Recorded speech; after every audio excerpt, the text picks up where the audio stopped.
Well, with that hard winter coming up and declining membership numbers, that could mean big trouble for Raven's Nest. Hey, nice shot. Thanks.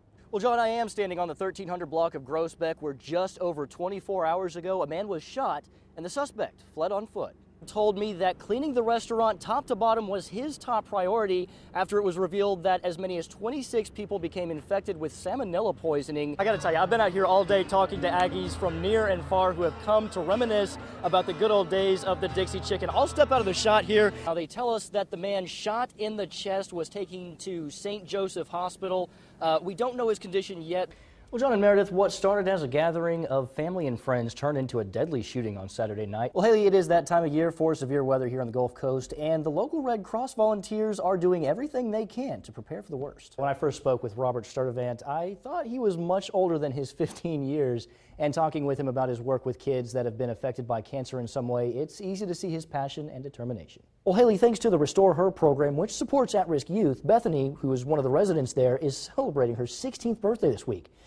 And I asked the district attorney's office if any more charges are possible in this case because Guardado died. Looks like this party is showing signs of stopping anytime soon. So if you don't have to work like us today, maybe you might enjoy one of those cold beverages that has helped make the Dixie Chicken so famous over the years. But for right now, we'll send it back to you in the studio. When Mother Nature is at her worst, the Red Cross is there to help people pick up the pieces after disaster. If ever a disaster should arise, we want to be prepared to help people, to get them shelter, to get them food. We just want to be ready for whatever happens. In the midst of severe weather, volunteers from the Bryan College Station office of the American Red Cross are making sure they are prepared. We're getting all the equipment out, we're looking at it, we're making sure that things are working the way they're supposed to. And it's all hands on deck. We're working with some ARES volunteers, and they are local ham radio operators, and we're testing our disaster services communications technology. Members of the Amateur Radio Emergency Service helped the Red Cross coordinate the drill across several locations. I've been with the Red Cross. I just finished my 10th year. Alan Butcher is a mass care generalist, which means he's in charge of coordinating all the care at the shelters. He's responded to 42 disasters in his time.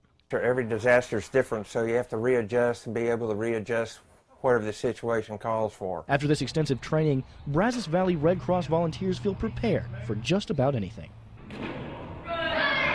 Summer camp. Kids running around, playing their hearts out. It's a great place for kids to be while mom and dad are at work. But at Christ United Methodist Church, aside from their baseball skills, these kids have something else in common. They all have lost a family member that has had cancer.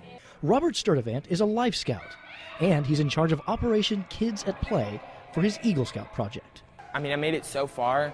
It's just I can see the light at the end of the tunnel, and I'm going to get there. I'm going to get there. He's also been affected by cancer. He lost his dad to leukemia when he was just 10 years old. He's 15 now, and he used the loss of his father as inspiration to start this camp for kids that have been affected by the disease. It's not as easy as it looks. Most people build things for their Eagle projects. Robert took a different route. Although, like, building things, you get to see what your final product is, but I feel like being a volunteer and like all the volunteers get to actually see what they've done in a child, and so it's like helping a child but getting to see it in their heart. I got to tell you, he was very determined.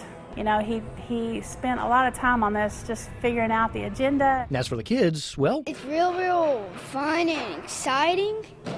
And like, because normal, like if you're going camping outside, there's not like this much of stuff. A chance to just be a kid in the face of personal tragedy. That's the main thing. We're all having fun.